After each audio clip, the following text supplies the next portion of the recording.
बिस्मिल्लाहिर्रहमानिर्रहीम। आज हम मौजूद हैं जी आस्ताना आलिया कलर सैदा पर। इस वक्त मेरे साथ इस्लामाबाद के हमारे भाई हैं तसव्वुर इकबाल साहब। इनको कैंसर था ब्रेन में 3mm। अल्हम्दुलिल्लाह मेरे इस छोटे भाई ने जब यहाँ से दम करवाया और दरबार आलिया बलावड़ा शरीफ से दम करवाए और अब अल्हम्दुलिल्लाह ये भाई साहब बिल्कुल ठीक है। इनके पास इनकी जो रिपोर्ट्स हैं वो भी इनके पास हैं, तो गुफ्तगू का आगाज़ भी इन्हीं से करते हैं। तसव्वुर भाई पहले बताइए कि आपकी पोजीशन क्या थी और अब आपकी क्या पोजीशन है?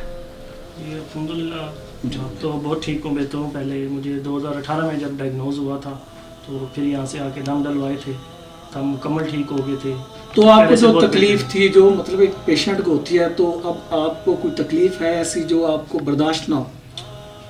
अभी पिछले दिनों कुछ दिन पहले पिछले मंथ में मुझे गुर्दों की तकलीफ हो गई थी काफ़ी है, फिर हॉस्पिटल में एडमिट में रहना पड़ गया।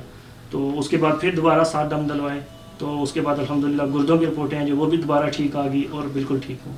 शुक्र अल्हम्दुलिल्लाह जी। पहले भाई साहब को कैंसर का मामला था, फिर इनके गुर्दों में प्रॉब्लम आ गई। अब दम करवाने के बाद अब ना तो इनके गुर्दों में कोई तकलीफ है और अब अल्हम्दुलिल्लाह कैंसर की रिपोर्ट भी बिल्कुल ठीक आई है। इनकी जो कैंसर की जो रिपोर्ट है वो भी बिल्कुल ठीक आई है, ये कहना है इनका।